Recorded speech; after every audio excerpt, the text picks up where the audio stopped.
From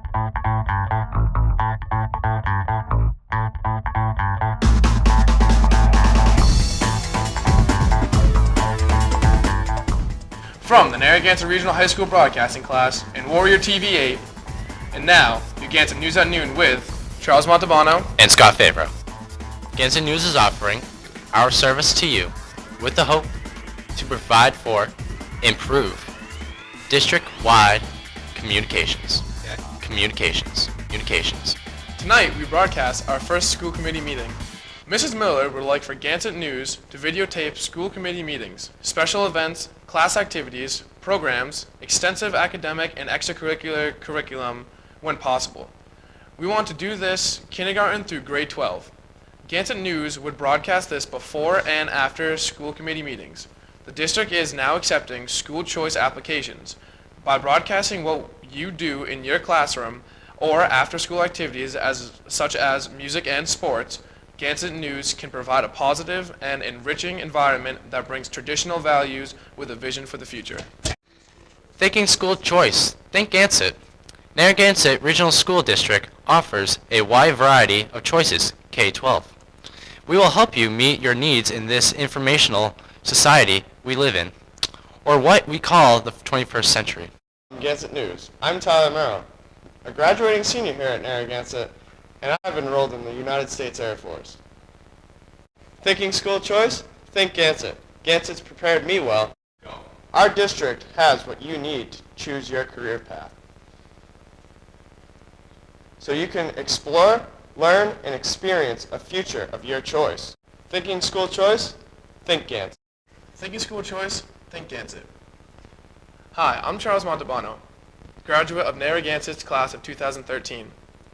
After high school, I'll be attending Phillips Exeter, one of the best prep schools in this area. I've gone to this prep school because of the hard work I've put in at Narragansett and what this school has taught me. It has taught me great ethics and how to work hard and how to get where I want to be.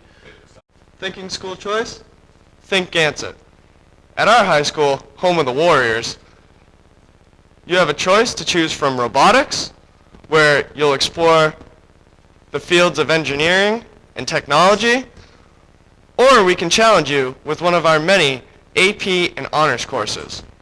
Just take a look at what you can experience in the world of robotics.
Gansett News is an extension of the broadcasting class in Warrior TV8 and is part of the Business and Communication Technology Department.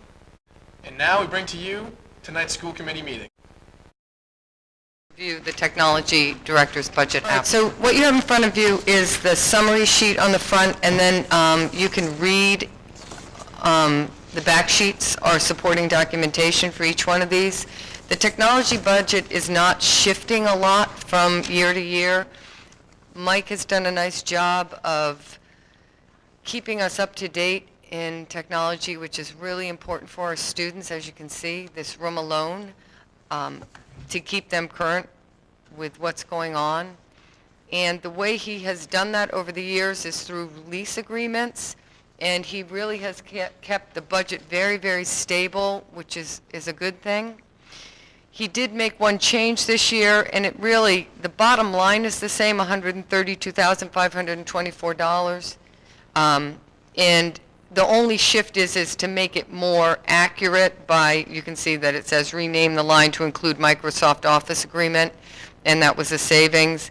So the supply budget, he anticipates dropping down to $13,930, but the next line is increased $21,394, and that was just because some of that line was in the supply line, so it's more accurately reflected now.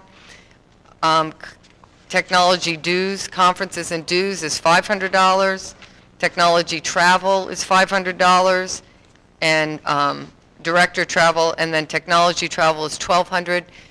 All of our technology people have to go in between the buildings, and we reimburse them for that. That's what the travel is. It's not like they're, going on a trip to Florida or out of the country. Just the travel time between Phillipston, TC, and BES. Maintenance of equipment is $4,000, and acquisition of technology is $91,000. That's a slight decrease. And again, that's all the lease purchase. He leases for 4 and keeps for 5. And then they take them because it becomes obsolete, and it's very difficult to get rid of computer technology afterwards. Mike Wakefield does an amazing job. He and Wayne and Joe are just incredible in their knowledge and their ability to actually keep all of our equipment up and running. And Mike refers to himself as an old Yankee, and his ability to get things for free is absolutely incredible.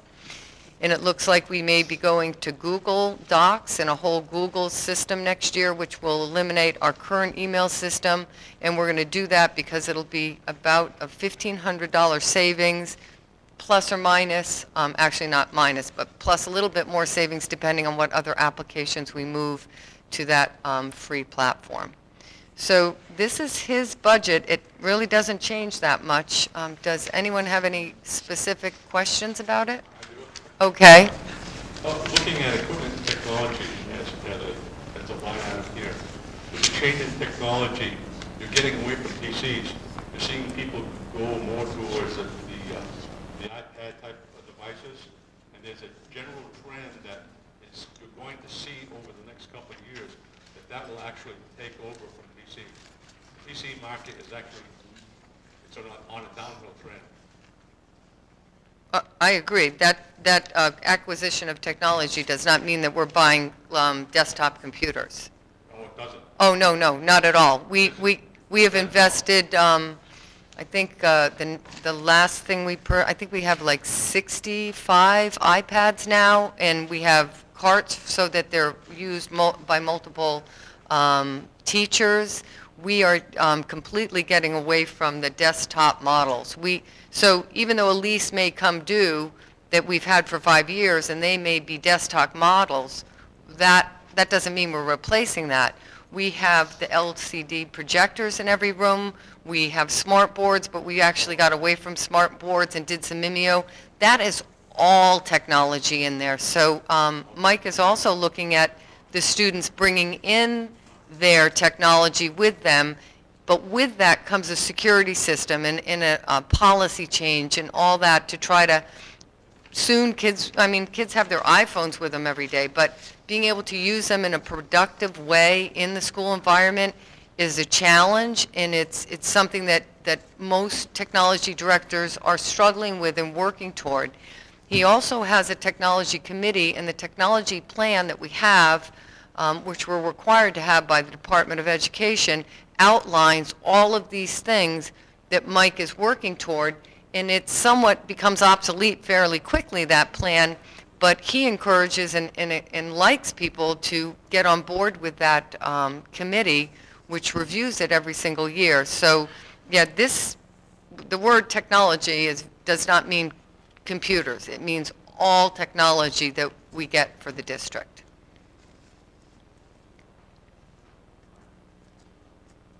Any questions about his budget? There's one piece of this that is actually probably part of Bill's budget that Mike and I have talked about it, and it's not in here. Mike's also responsible for our phone system. And we had a teacher in Baldwinville become ill. And our nurse went upstairs to try to assist her, and they removed her to a side room, and she was very, very ill. And our nurse went to try to call 911 out, but all the phone lines were tied up, and we don't have a reverse 911 system in Baldwinville Elementary School. The nurse had to leave the patient, go downstairs, get her cell phone to call 911. So it's clear that Baldwinville needs a completely updated phone system. The reason that the phone system has not been updated to this point is because we continue to, think that we're going to be getting a building project. But we're seriously thinking about that we need to add $6,000 to our phone line budget to actually replace those phones in Baldwinville and make them up to date so that they have that reverse 911, and that if a nurse needs to be able to pick the phone up from any room, she'd be able to do that and get emergency assistance. So that's something that's not in these numbers. It is something that I believe that when we give you the whole sheet, including the phones, that we're going to be putting that $6,000 in the budget. Any other questions on technology? Right along. Okay. So I should have, don't shoot the messenger. Last time you asked me, you asked me for a best guess income sheet, correct? And Mr. Speck said, put the red items, put anything that's maybe questionable in red. So you cannot think this is like the last income sheet. It's the first one, and there's a lot of moving parts to it. What I did was I used the governor's budget. We also know that all that means that we're going to have an income tax increase if we're able to achieve this. So this is optimistic. I also created it, and you can start passing out. I knew you'd start looking at it and not listen to me, but no.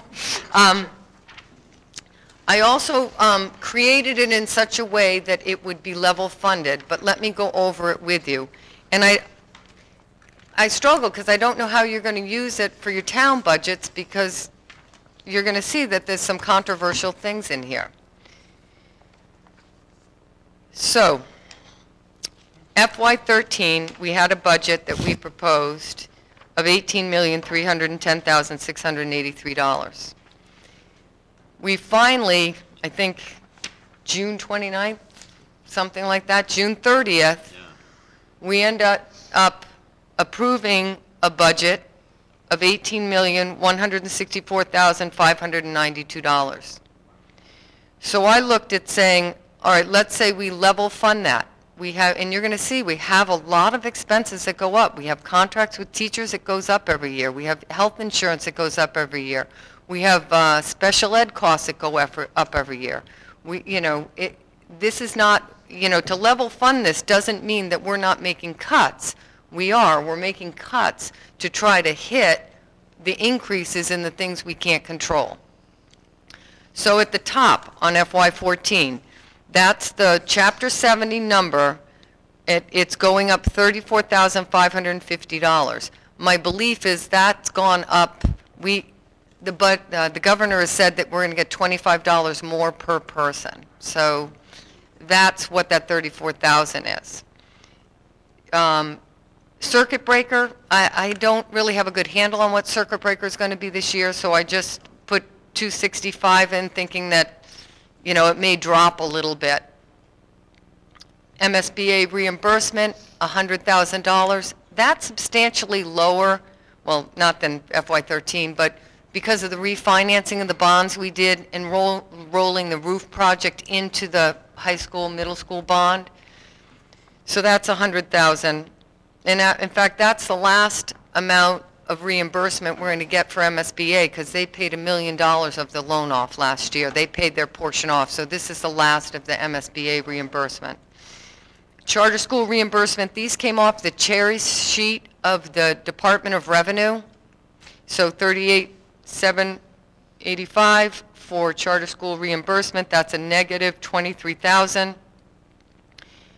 Chapter 71, I kept it consistent, the regional transportation reimbursement.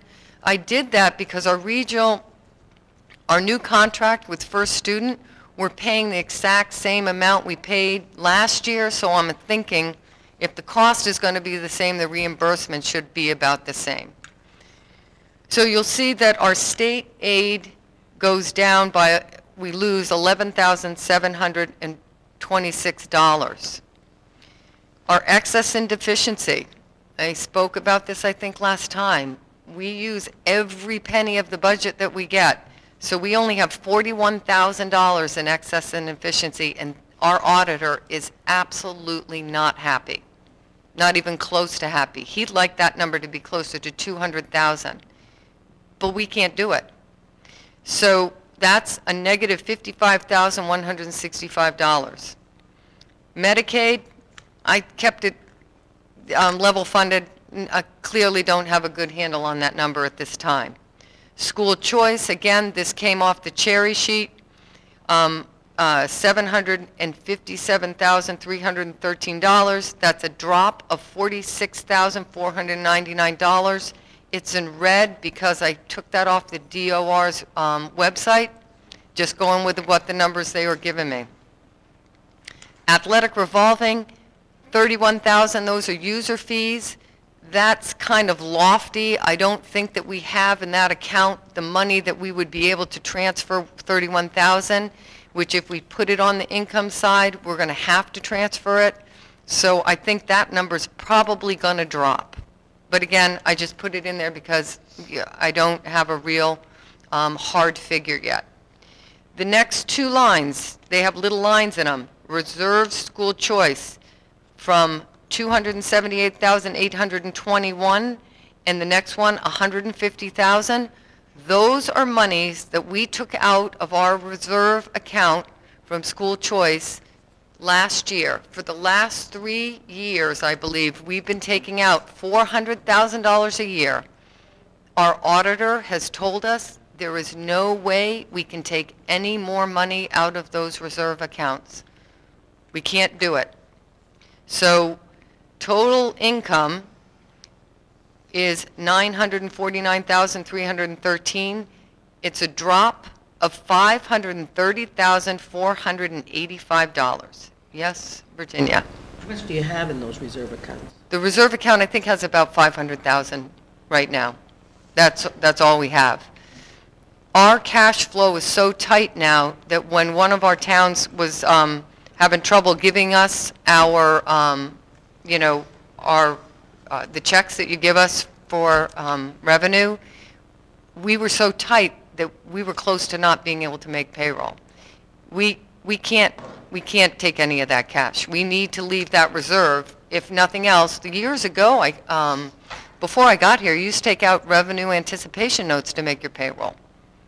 And we don't want to be in that, because that costs you interest and money. We don't want to be in that spot again.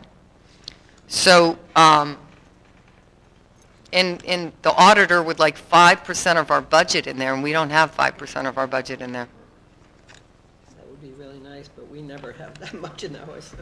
Right, but with the regional district, we don't have a way of collecting revenues. This is all we have. I mean, we are legally responsible to be fiscally reasonable and to have that kind of reserve. If something happens, if we have, a special ed student that has to go out of district, if, something happens to one of the buildings, we have to take care of it. And we don't have any other resource to go back on. That's all we have. And legally, we have to keep that, according to our auditor. So then we get to Templeton's contribution. The minimum contribution, as again posted by the Department of Education, $3,687,548. That's an increase of $178,032.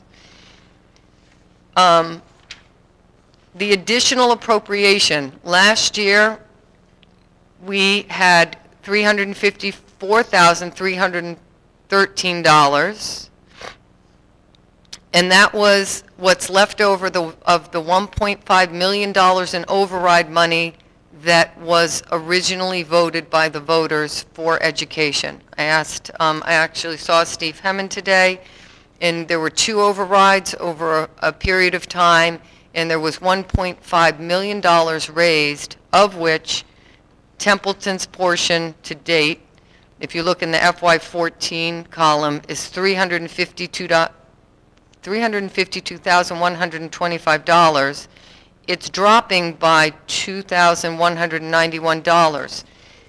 To explain this to you, if you look down at the bottom, if you look at enrollments, we take this right from our actual October 1 enrollments that we have, and Templeton has lost more students. We've had a drop of about 100 students a year. We had another, and we're a year behind in some. So Templeton has lost more students than Phillipston's been somewhat consistent in their population. So when you look at additional appropriation, we have to add the total amount and then multiply it by the enrollments. And that's why that additional appropriation is dropped for Templeton, and it has gone up a bit for Phillipston. Transportation differential. Last year, Templeton had $570,019. Again, you're going to see it dropped a little bit, $566,495, dropped by $3,500. Again, that's because of the differential in the students. Then you're going to see another line that was 0 in FY13. It's an additional appropriation of $288,314. And the reason I put that in there was that would be the amount that Templeton would have to do to help us get back to being to level fund this budget and to keep the services and the educational quality that we currently have at Narragansett. Phillipston, minimum contribution $1,224,041. That's an increase of $12,246. That additional appropriation went up $77,401. It went up the $2,191. The transportation, $124,521. It went up $3,524. The additional appropriation to keep us at a level funded budget, $63,374. The debt service, that is a real number. That's taken off. That's the middle school, high school renovation building project in addition to the roof improvement. So you get $1,586,382 for Phillipston share, which is up $85,517. So at the end of the day, once you add it all up, it comes to $18,164,592, which is the level funded from last year. And again, I put this together because the committee asked for it, but these numbers are going to move a little bit as we get more information. But I did want the committee to see that we're going to ask for the same level budget. We have backfilled $500,000 to keep services here. We desperately need a new kindergarten teacher. You have 80 kids in Templeton coming in next year. We only have 3 teachers. We need a 4th teacher. Our middle school cannot meet our contract with the teachers with regard to scheduling at this point in time because of the way our teachers are configured. We're not asking for Taj Mahal, we're just asking to be able to preserve the programs that we have and not make our class sizes outrageous for our children. So I will now entertain questions. Go ahead, Ruth. Okay, on the additional appropriation now, because the towns have voted previously, it was, between the 2 towns, it was like $1.5 million. Yep. 2 overrides. We could actually fund these, the 2 additional appropriations out of those previous overrides, so we could actually fund them without going to overrides, correct? Correct. If you still had the money from the overrides, yeah, because we're now, I mean, really, $1.5 million could be in those lines if we had just kept it going across, but that's not what we've done. Right. It's been used for other purposes. Yes, you could. But we could go back without, if we had it in our town budget, Correct. we don't have to do an override for the additional that's. Correct, the new yes. line. Okay. I just wanted to check on that. And I know you and Tom are, look at these numbers all the time. Check them for me. I mean, I know you always do, so let me know. But I split them, you see why I split out the different appropriations? It's because of what we've been getting every year and then an additional to offset the 400,000.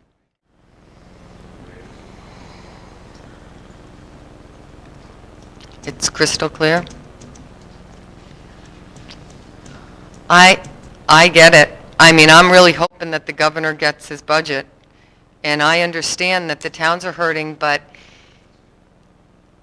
the one thing that attracts people to a school district is a quality educational system.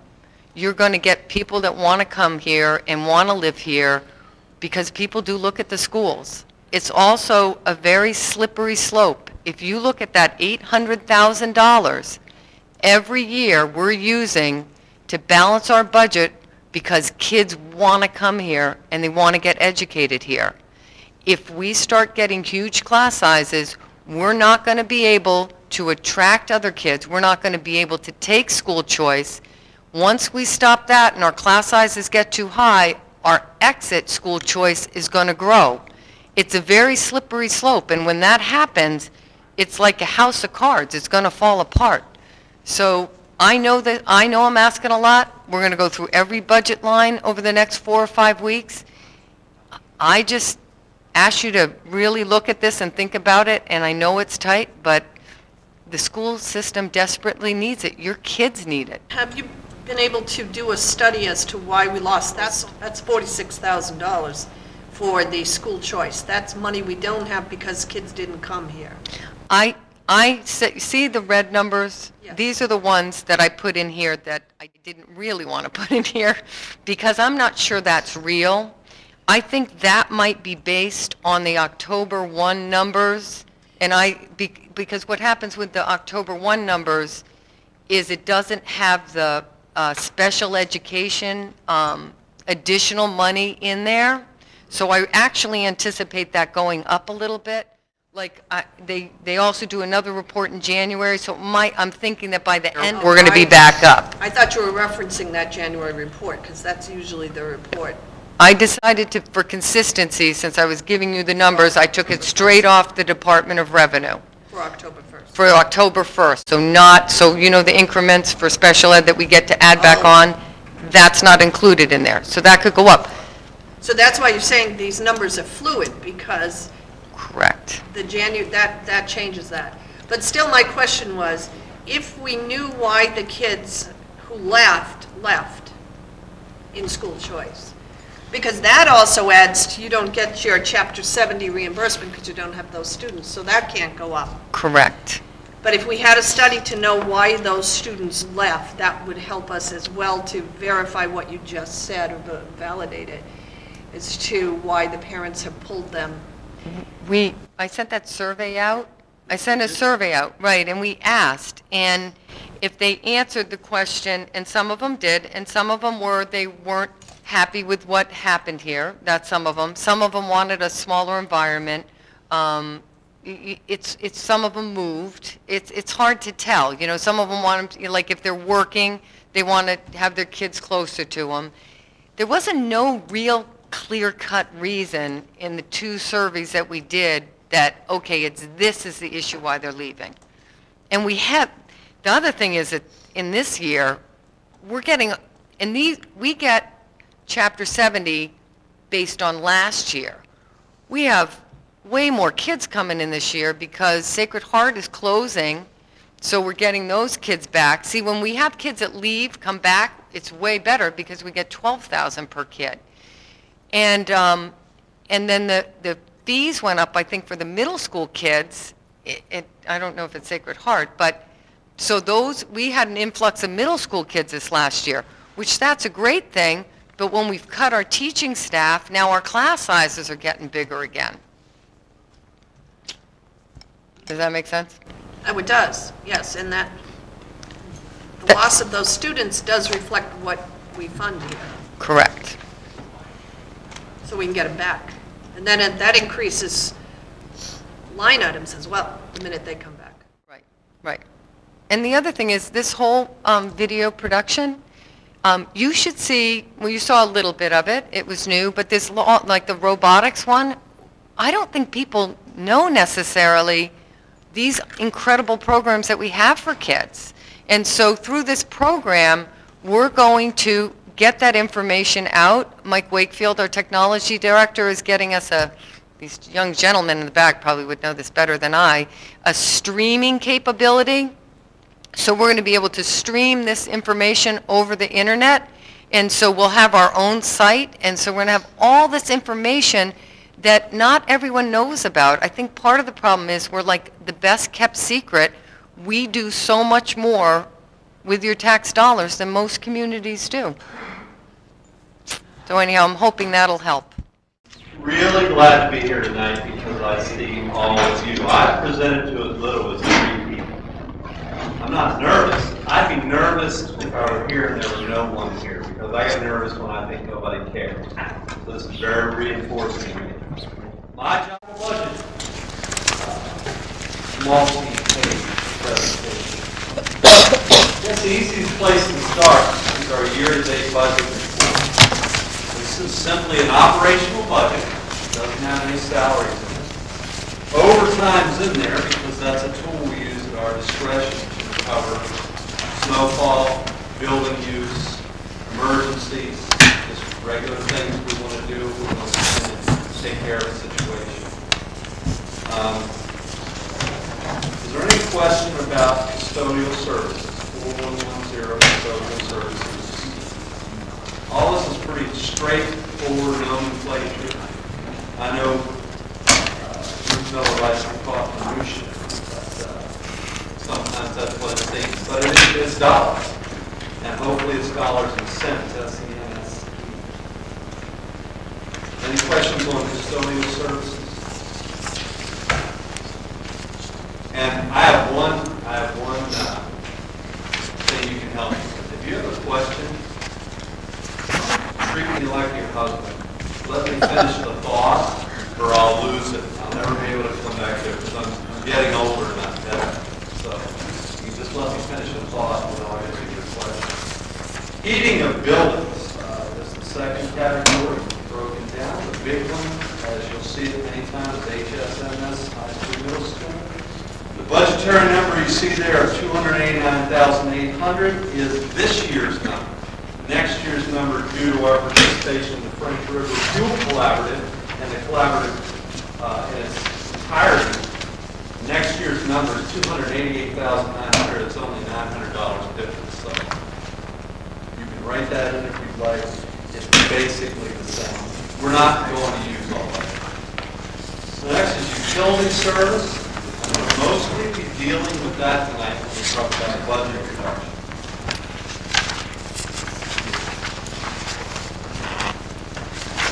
Maintenance of grounds is beyond that. We're seeing that snow removal. I always get asked questions about that.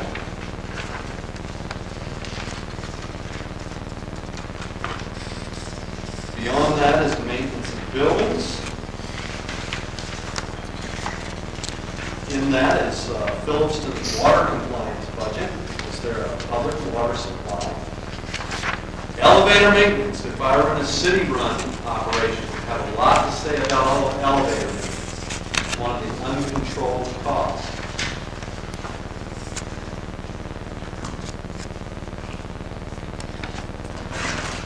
And wrapping up with maintenance of equipment, custodial, truck, cafeteria, acquisition of equipment, building and grounds. Finally, you get to the last page where you see our revised budget figure of $951,710. That's assessed.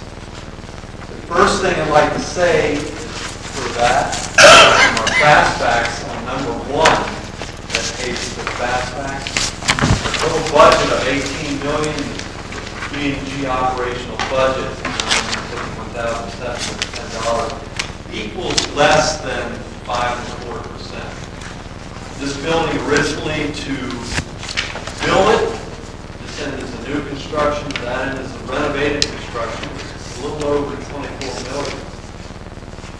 Replacement costs in 14 years could be over $40 million. That's to give a product of the same integrity, because that building down there has great bones. To build a building like that would be over $4 million. It would be somewhat less if it were built like this structure. Structures like that don't quite often get built. And that fact is covered on the fast facts somewhere. I didn't note that. I noted that under number 8, replacement cost. So I've been asked to represent the budget. I doubt with too many of you that I have to go line by line and explain things. I'll do that. Mostly what I want to do is talk about budget reductions. It's going to be one of the darkest years we're going to go through. We all know that. Even though the economy is picking up. But I see opportunity. Where other people see nothing but bleak, I see opportunity. And I think I want to spend most of the night talking to you about my rendition of what opportunity is. I've been asked to make some budget reductions of 5%. And I'd like to do that by talking about electricity. Right now, if you look at our electrical usage for FY10, and on the back of that is FY12. We currently have a budget for about $208,000. We use about 2 megs of power in this building. In FY10, we used 140,000 kilowatt hours, or roughly, for $190,000. FY11, or in FY12, those numbers are reduced. And I have to explain to you why that is, because the compact's going to ask me if I don't answer. One of the things we did was we eliminated the dish room. And we did that for different reasons. It's going to save some labor, it's going to save some electricity.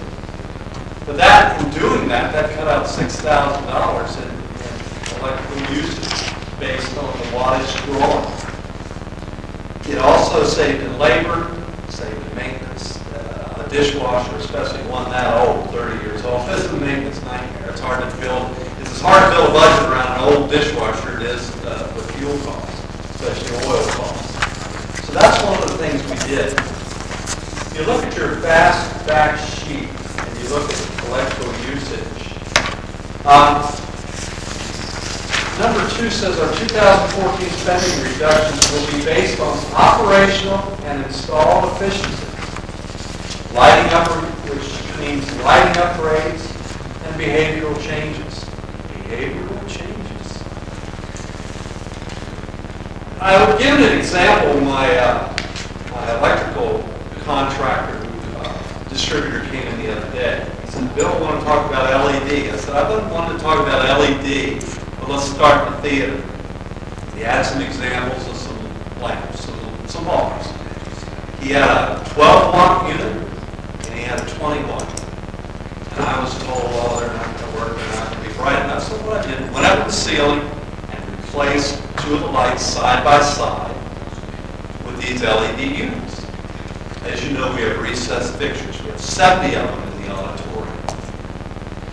And when I put the 20-watt and 12-watt side by side, I could see that obviously the 20 was much brighter, but our cavernous ambiance was quickly changed into an area where students could now study in there. Right now, you couldn't study in there on high beams. It's just not enough light. The 20-watt lights it up very brightly. Now, what does that do for us with 70 units? First of all, we're going to be using $1,800 of power a year lighting these things if we keep on with 120 watt, 130 volt incandescent lamps.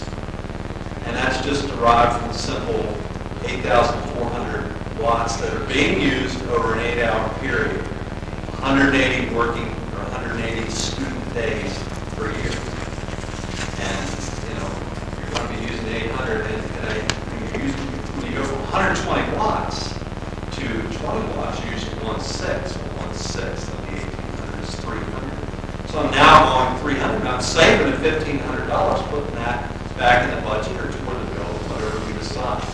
That's just by changing valves and approaches in one room. In one room, we can do that. Well, imagine what can be done if we're starting to look at, and by the way, the Mass Safes program, as is available through us through Templeton Light, available to the citizens of Phillipston, through your investor owned utility down there, National Grid, is $5 a bulb. So those expensive LEDs you're hearing about, I get for $5. So for $350, I'm affecting change in an area that's going to pay me back $1,500. I'd be crazy. Sometimes I'm a little crazy, but not that crazy. So that's an example of a microeconomy we can introduce in one room. Imagine what we can do if we talk about upgrading lighting outdoors. Right now we use an approach outdoors that uses a combination of many spot-type lights from 400 watts to 1,000 watts all over this perimeter of the building. They use a lot of electricity. So number 3, so I tell you, if we eliminated our HID lighting outside and switched to LED, we could save $10,000, and that's significant money. We can also take our football field lighting, put energy-efficient lamping in our football field lighting. That costs a lot of money to turn those lights on. But let me suggest that we play football during the day or in the dark. That would be just a disgrace. We play football at night in the United States. It's part of our culture. Let's make it as energy efficient as possible. I really didn't include that. I'm just talking about perimeter lighting. I'm talking about parking lot lighting. There's actually a plan that's called dark schools, if you've heard of it. A lot of urban schools, suburban schools, and schools just like us turn the lights off at 11 o'clock at night. I personally know that idea is not going to sell here, but that's a behavioral and a cultural and systematic change that can be made for $0 that we can begin doing and save that money right off. But because it's not going to work from a police standpoint, I don't think they'd ever agree to that. And I've had personal conversations. But what we can do is put in LED lighting. However, the quality of that lighting and its ability to not broadcast to all the areas, because this is going to be downcast lighting, not spread spot-type lighting, gives us a lot of dark spots. Security and safety come to mind. You want to be able to walk out to your cars and feel secure. There are programs, like you can see at UMass, a basketball or a football game or whatever around the stadium, you'll see these solar-powered lighting. Mr. Spector, you use those at all green field and community college with solar lighting? Well, I don't know about GCC, but we have some solar panels that we're using now at our Franklin County Tech School. So what we would do is use these solar-powered lights to eliminate the dark spots. We simply get great grants for them, work with the municipal light company, the holes, put in the footings, mount these, and now we've eliminated a problem. We've gotten to our goal. So what I'm trying to say to you is that these things are dual. They're very dual. Another thing we can do, and we're in the middle of it, is number 4, a pellet boiler project will save the district $140,000 annually on fuel costs when the price of fuel is at $3.10 per gallon. Pellet prices that remain stable over 10 years. And we are in the middle, as I said, I've been trying for a pellet boiler. It's my windmill. What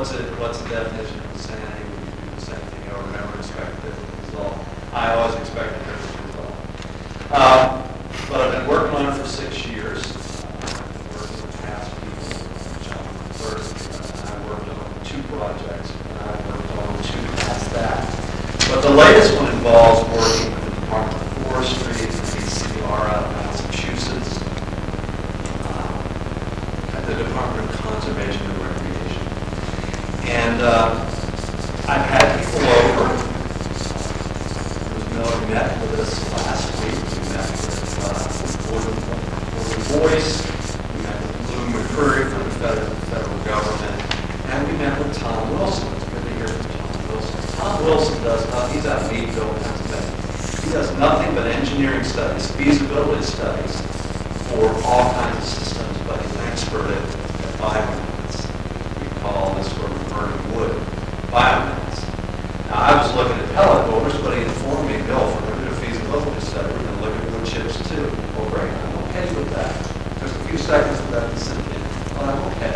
The feasibility study will probably cost us nothing. We'll have something bona fide to take to an entity like the DOER. Maybe we can get a 50% grant. I bet we can. Maybe we can bond the other 50% and begin to realize these savings right up front. It could be that if it's a wood chip boiler, number 5, our system, we would double the amount of that $140,000 saving. What the install would look like is one of the boilers, one of the oil should be replaced. We keep the other in case it breaks down. One of the boilers is so big that it keep the whole place thermally in 0-degree weather. They're that 9 million BTU units. So these are some of the things we're looking at. Can I interject for a second? I'd like to give Bill some credit here because he has been relentless on the pellet boiler, and he wrote a grant this summer and a USDA grant. He pursued trying to get someone to come in and do this project for free. Instead, they said, well, we can't give you a free boiler, but they did come in, and these gentlemen are highly qualified, and they are doing a free feasibility study, and one of them comes from nearby, so they're familiar. Boyd comes from nearby, so he's familiar with North Central Massachusetts, and my reaction after meeting them is that they care deeply about this area, and they really, truly want to help us, and they want us to be in line, so when these grants that we anticipate coming out for 50%, that we're going to be able to kind of be right in the pipeline and submit the stuff, and Bill has already kind of worked and connected with people that are going to be part of the decision makers to let them know that a project from Narragansett could be expected. But when I went in that meeting the other day, I was just really impressed because the only reason they came out here was because of the information that Bill was able to give them over the phone, and then when they asked for certain specifications, he was able to deliver all that information to them.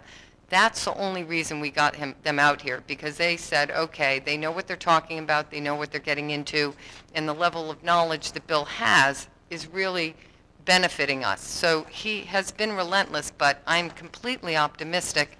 I want it to be in this summer, but he's saying, Ruth, that might be too lofty.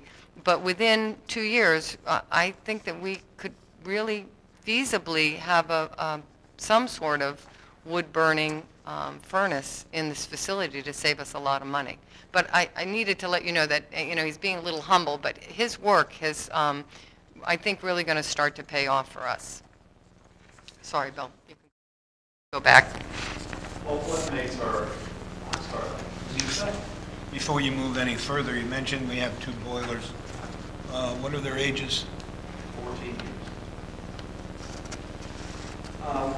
Generally, boilers are designed, when we talk about 2 boilers and redundancy, that they would take 2/3 of the entire load, and both can work simultaneously or individually. If it's a shoulder, sometimes a month where it's not midway. These carry 100%, so 100%. They're on for 5 minutes, off for 5 minutes, whether it's 40 degrees or 20 degrees below zero. Also, our drop-off points for our temperature is only 9 degrees. We'd rather have 20. There are things that the engineering study introduce that we can do down the road. However, my thinking, and I hope you will back me up on this, is to get our costs for the boilers where we can manage our supply, our fuel supplies, get that all stabilized, and then we can introduce our thermal loading as it's distributed through the school. We can do this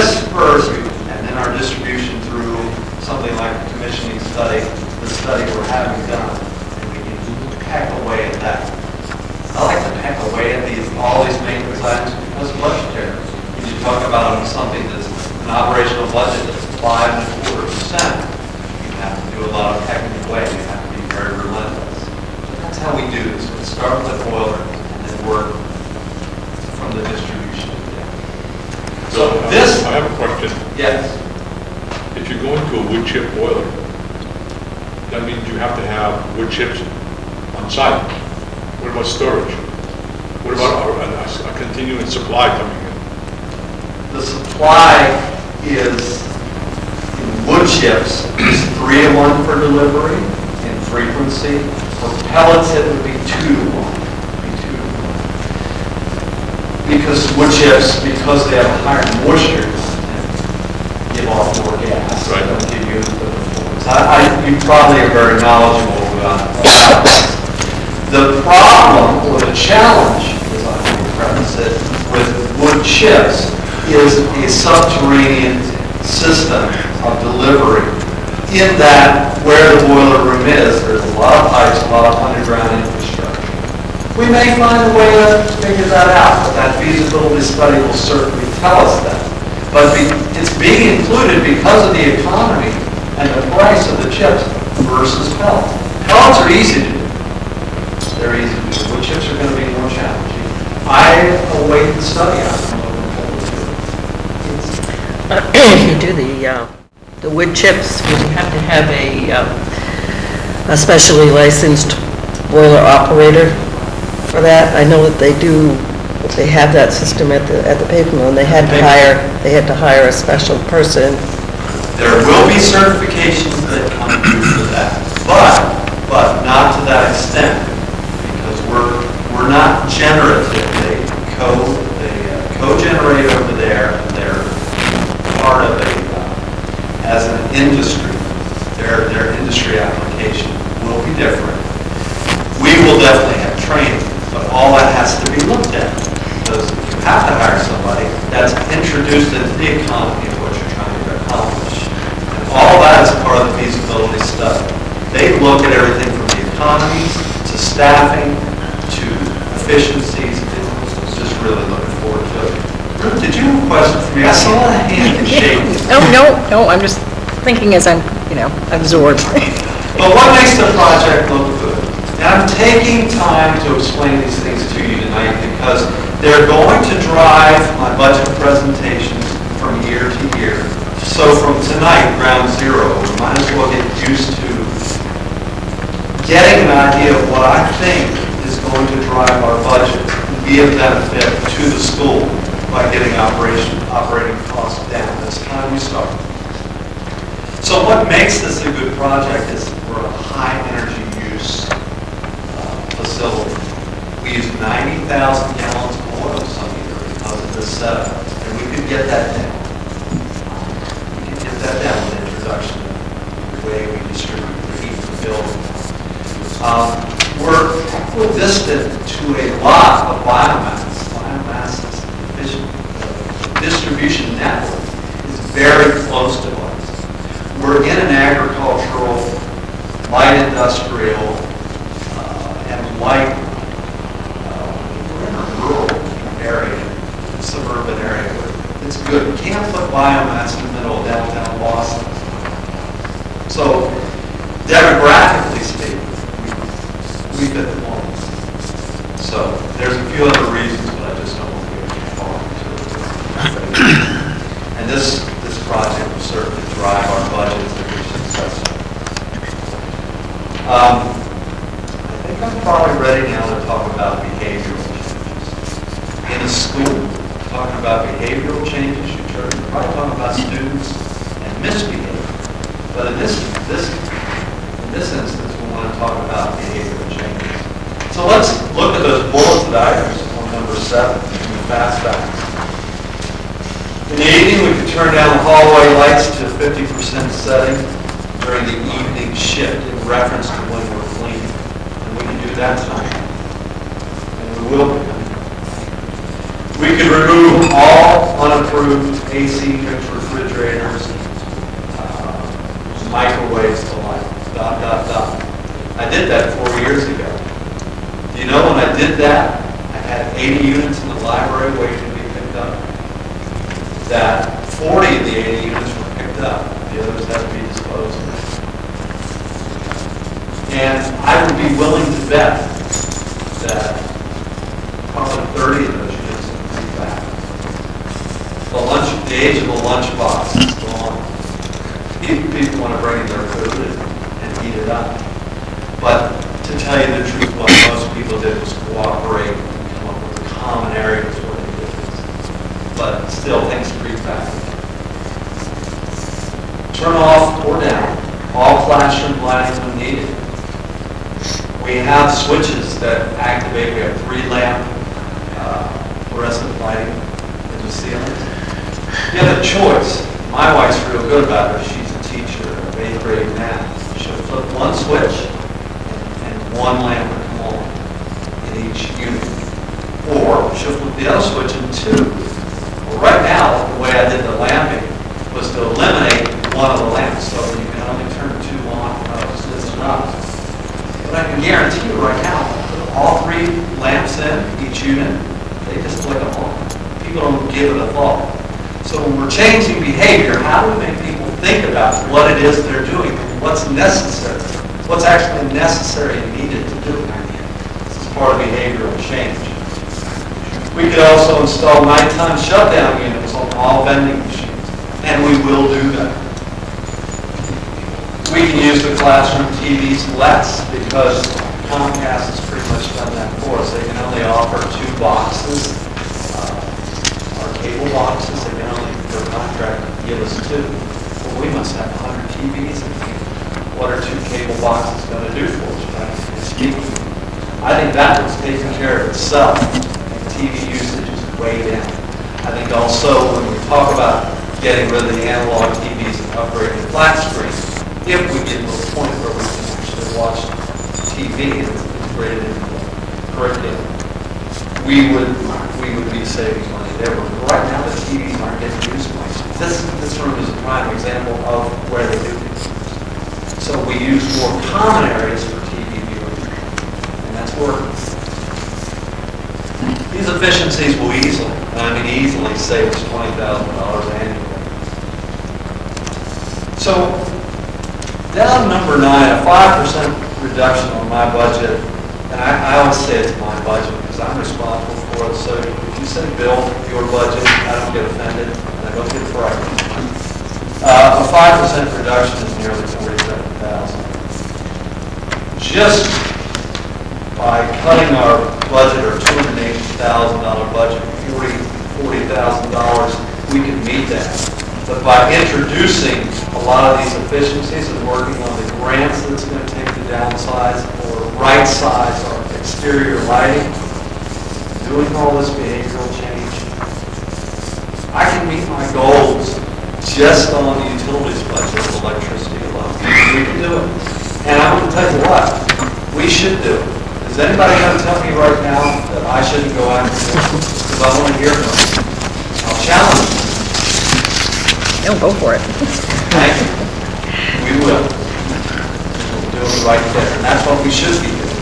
Because I can stand here and say to you, oh, I'll cut the building fees, I'll cut that by 5%, I'll cut contract service. One thing we have to realize, our building gets older every year. One thing I noted in there about the HID lighting, why I'd like to replace it on the outside, is it's a ballasted system. It costs $250 for each unit, and there's 33 wall packs on the building. 33 of them. $250 a piece to change the ballast. A lot of them are just replace the technology. And the LED doesn't get power. It's going to stand up there for 15 years. Slowly go dimmer. That's still going to be functional for the price of the install. Why wouldn't I do that? So as the building gets older, it's a lot like that HID light. It requires more money to keep operation. More money from a contract standpoint. As things get older, it needs to be replaced, and the amount of mechanical intervention that needs to be interjected to get lights we had. It's just operational. It gets more expensive every year. When I got here 12 years ago, the building was barely 2 years old. It's not like I didn't have anything to do. I had money to do. I had a program to start. But the maintenance was number one, still under contract. So I could call a guy and he'd come in for free or do it. But once the contract was over, that was the first point of anxiety. You're doing it yourself on your own nickel. And things are starting to get older and break down. I can tell you that what we do now, maintenance-wise, is nothing like what we did 12, 14 years ago. We're back to nuts and bolts, trying to keep this place going. We do a reasonable job. But one of the things that's changed, and that's going to bring us up to the last part of my presentation, when we talk about capital budgets. So you get those capital budget sheets out, is they're front and back. And it's time to really start making our capital budget campaign effective for us. And the way we're approaching this is from the facilities subcommittee platform. The facilities subcommittee will meet 4 times a year to constantly look at our capital budget requirements to make sure, as I know Dan wants to know, is it being done? What's being done? What's it costing? Keeping up the schedule. And right now, this is a rough estimate to what we'd like to accomplish. And it's not rated yet in priorities, but I think the advisory committee, Will's committee, has already looked at this. They've had a look at it. Pretty soon, the capital budget committee is going to look at capital committee out of Templeton and Phillipston are going to be looking at it. And we're going to be asking those hard questions. What can we do? What can we be responsible for? Who's going to be responsible? And we're going to have a lot to say about priority. Is this or is this not going to be done? Or are we even going to be responsible for it? Because it's just something new. This, in a way, is behavioral change. We're introducing something to town government that we haven't really been active in doing. A lot of people still think we're a new building.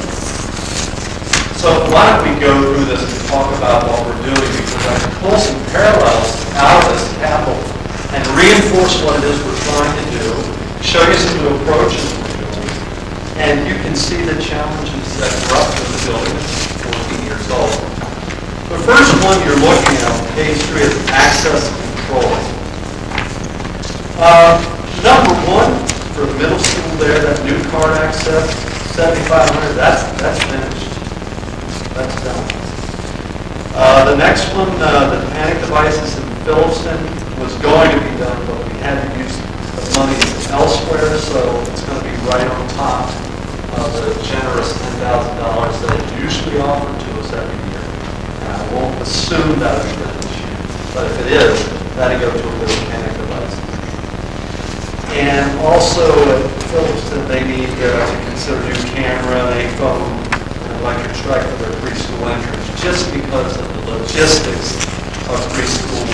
And we're running a business inside our school now, running an extended day, as I call it. It's a business within a business. It's called security protocols. We'll have to look at that. The next one is roofs. You see all those roofs in middle school. Wait a second. We just did the roof. Warren said the middle school roof, we knew that was going to be a problem. There were 14 roofs up there. We addressed 3. So, these small roofs are going to have to be done. They're a fraction of what needs to be done compared to the 56,000 square feet that was done last year. And those prices are based on what we pay per square foot for a platform roof. So they're there, and Templeton Center,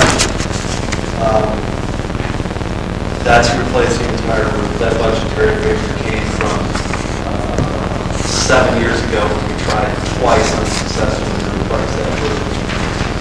That roof's going to have to be replaced if we're going to get out of the building. Okay. Lighting is the next one. I talk about the perimeter lighting, talk about football fields, I talk about lighting at the elementary schools, and that if we're going to stay in those schools, we're going to have to replace the T12 lighting. By the way, you guys have heard of T12, T8 bulb. Anybody know what that is? 12 is like rebar. The 12 describes eighths of an inch. So 12, a T12 is 12 eighths of an inch, inch and a half in diameter. T8 is an inch and a half. Okay, so the lower the number, the lower the diameter, and the greater the efficiency. So if we're going to stay in those elementary schools, very quickly we're going to have to change out all the lighting, especially in the classrooms. So the bills rack up when you stay in those rooms. I'm not trying to sell new schools, I'm trying to sell you right now reality. The next one's ceiling. My gosh, you look overhead, there's a new ceiling, so that's finished. So when people say the district isn't investing in itself, they look at our capital budget, you see in reality that we are. We're hacking away, as I've said before, but we are accomplishing some of these things. You'll see the next two, G1 and G4, insulated corrugated steel funnel barriers. I'm sick of freezing pipes and what they can do to a facility. And downstairs in G4, on the north end, some of the areas, especially at G1 because they're drawing in fresh air, it really makes things fresh in that classroom because that fresh air also robs the room of its thermal value. And we're going to need to insulate those areas above the ceiling tile. And those two jobs together, put together to the capital repair. You see, capital equipment is something more than $5,000 and more than $500. Next is gyms. Again, number one, resand and finish gym floor. I want to say one thing. She complimented me, so I get her one back. All of these number one items you see at the middle school and high school were accomplished because Ruth made her priorities. She probably sat down there in that chair through her tenure here, hearing the same things over and over and over again. And we did accomplish these things. And I give her the credit. Yeah, a lot of us have to go out and do the easy work. We have to get the contractors, we have to make sure the job's done right. She's got to figure out how to pay for it. A lot of people have their chances to repair these things. She got it done. So you get that. Thank you. Also at the middle school, we installed the bleachers on one side. The coaches love that, by the way. Coaches come in and they love that the bleachers are only on one side. Why their team gets to sit unabated on the other side and nobody's throwing ice out or they quietly sit and observe the game and coach. They love it. I'm not saying we shouldn't put bleachers on that. At the high school at some point we need to resand and finish the gym floor. All those figures are there. Really glad to see some of these things. The next one is grounds maintenance. High school, middle school, 72-inch sweeper attachment for a 472 grounds master. That was purchased. We're keeping the sidewalks clean. I could lie and say our sidewalks look the way they do because of the grounds master, but they have 51 degrees, 55 degrees, and all that rain control. But before that, I think our sidewalks look as good as any other facility. And that could be accomplished with one person with a broom. He can go out and broom off these sidewalks and just shovel out of the door. You can do that with almost any snow. We can do that with a broom. Not a snow blower, not a plow. You know what that leaves behind. But we're thankful. And thanks for helping us get that. We can approve that purchase. Floors. At Baldwinville, it's very important that we cover that floor down there. That's the floating floor. We used to be floating floors in the district. PVC, they interlock. And we can simply lay that floor up. We can give that one guy. We lay that. We have somebody come in and take it and paint it and put lines on it. So it would be great. The reason we need to do that is to stay in compliance with the HERA, Asbestos Hazard Emergency Response Act. That's an asbestos program. The white lines down there are crumbling that floor, and we need to protect that. That would be part of our protocol. So that would be a priority. If anybody asks me, I'll say it's a priority. At TC, the hallway carpet could surely be replaced. And you know what I'm learning to do? If I want to know how old something is, let me get your experience. How do you think I should find out when something was installed in one of our schools of a capital nature? Man, I look at the town reports. It's all in there. That's better than reading outdoor light. It's in there. I just looked, the year it was in, what it cost, who did it, all that. Technical information is there. At Phillipston, you guys, in the new part of your building, you need new floors.